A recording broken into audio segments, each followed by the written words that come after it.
The first September with no school run, Carol notices something she did not know she was about to lose. The school gate, the parent WhatsApp groups, and the weekly conversations around fixtures and pickups have all disappeared from her calendar at once, because the friendships that survived through weekly repetition suddenly have nowhere to happen. Nobody has rejected her. Nothing dramatic has occurred. The names are still in her phone. The group chats still exist, lower down the screen now beneath newer conversations. But the reasons to speak have gone. No lift to divide, no fixture to confirm, no teacher's message to decipher together.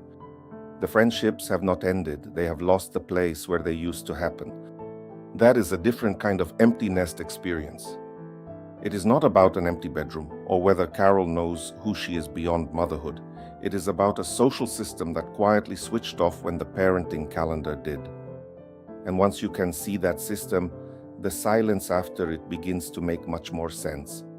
Most empty nest advice begins with the relationship between parent and child. It talks about letting go, finding purpose, rediscovering a partner, or learning to enjoy a quieter house. Those subjects matter. They are simply not the subject here. This is about the adults who arrived around the child. The mother beside you at the gate, the father with the spare seat in his car, the parents who knew your week because their week ran beside it. Some became close friends, others remained warm acquaintances. Together, they made the week feel socially inhabited. That everyday recognition is easy to discount because it rarely announces itself as friendship. Yet it can be the difference between moving through a week among familiar people and moving through it alone without noticing. Research does not support one universal empty nest reaction. What changes reliably is the structure of the role, the routines around it, and the opportunities for social engagement. That distinction matters because Carol may be proud of her child, relieved to have more time, and ready for what comes next. She can feel all of that and still notice that the people she saw every week are no longer being delivered into her life by the calendar. What the research offers is a way to understand why this happens without blaming Carol, the friends, or the friendship. It begins with a simple idea. Relationships do not live on affection alone. They also live inside places, schedules, and repeated occasions. In 2024, Andre Hartanto and colleagues published a review in Communication Psychology examining empty nest research across Western and Asian cultures. They found no single reaction that describes every parent. For some, the contraction of the parenting role feels like loss. For others, it brings welcome relief from years of competing demands. Often, both can be present. The useful part is what sits beneath those different reactions. The role changes daily routines, social expectations, and the routes through which a parent takes part in social life. When the role contracts, those routes can change too. This is why the friendship vacuum can be easy to overlook. The visible event is a child leaving home while the parent network disappears off to the side. But research on school communities shows that this network is real and organized. In 2002, Stephen Sheldon studied 195 mothers of primary school children at 2 American schools, one urban and one suburban. He found that the size and shape of parents' social networks predicted different forms of involvement at home and at school. That does not tell us what happens when a child leaves. It does establish something important, though. Parents do not move through school life as isolated individuals. They become connected to other parents, and those connections are woven into the work of parenting. Carol asks another mother what the email meant. She learns about a changed pickup time from someone standing beside her. She offers a lift. Someone remembers that her father has an appointment. The practical exchange and the personal exchange grow together. A 2010 study by Carolyn Wanat looked even more closely at that process. She interviewed 17 parents at one primary school about formal and informal parent groups. Wanat found that interactions around shared school activities created dense networks. The activity gave the adults something to do together, something to discuss, and another meeting already built into the future. It is a small case study, so it cannot tell us how every school network behaves. But it helps reveal the mechanism hidden inside Carol's calendar. The calendar was not only recording her social life, it was quietly producing it. In 1981, sociologist Scott Feld published a theory about how friendships are organized. His argument was simple and clarifying. Many relationships form around shared places, institutions, and activities that repeatedly bring the same people together. A school, a sports club, a workplace, a volunteering shift.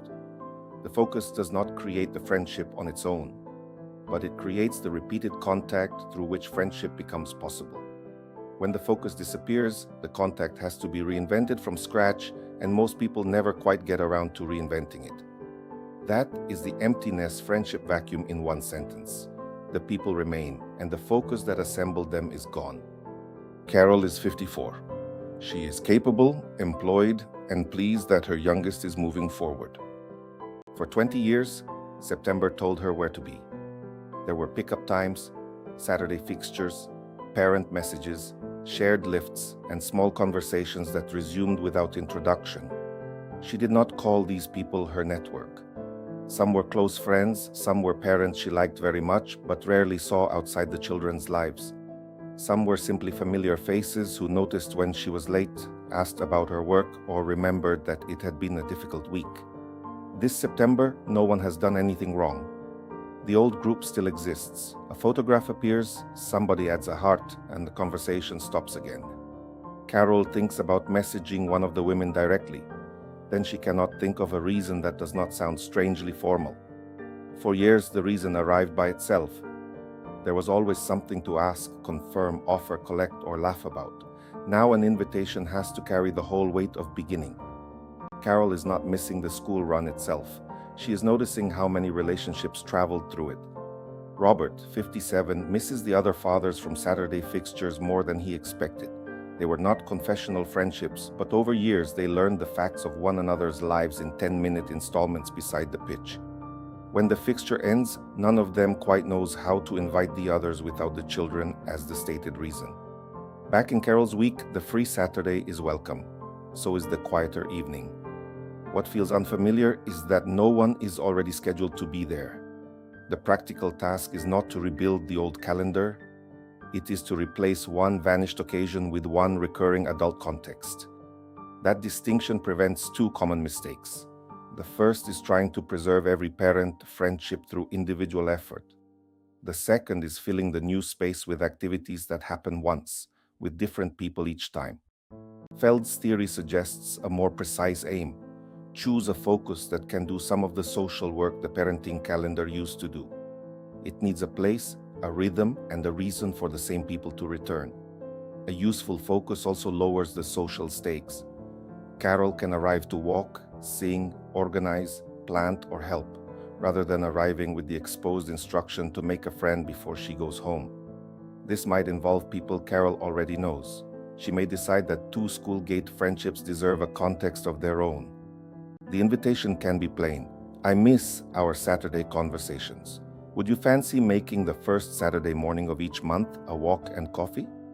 That sentence does more than suggest meeting once.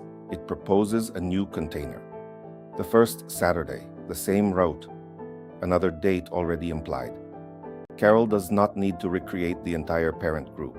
She is identifying which relationships she wants to carry beyond the role that introduced them. The alternative is to enter a new focus where nobody knows her yet. Not a one-day event chosen merely to keep busy, but a weekly community project, class, choir, local campaign, or volunteering shift where attendance repeats and some work is shared. The activity is not a disguise for friendship. It is a reason for people to occupy the same social space long enough for preference and familiarity to do their part. In 2020, Sharike Hassan and Rembrandt Koning tested this mechanism in a 3-week program for 112 aspiring entrepreneurs in Delhi. Researchers assigned participants to joint tasks from short conversations to week-long teams and found that the structured tasks increased friendship and advice ties. But around 90% of assigned interactions did not become a friendship or advice tie. Structure creates the opportunity. It does not manufacture the connection. That is worth holding on to. Carol does not have to turn every repeated encounter into a close friendship.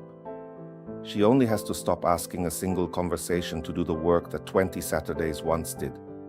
The obvious objection is that a scheduled walk or volunteering shift can feel artificial compared with the effortless school gate. But the school gate was scheduled too.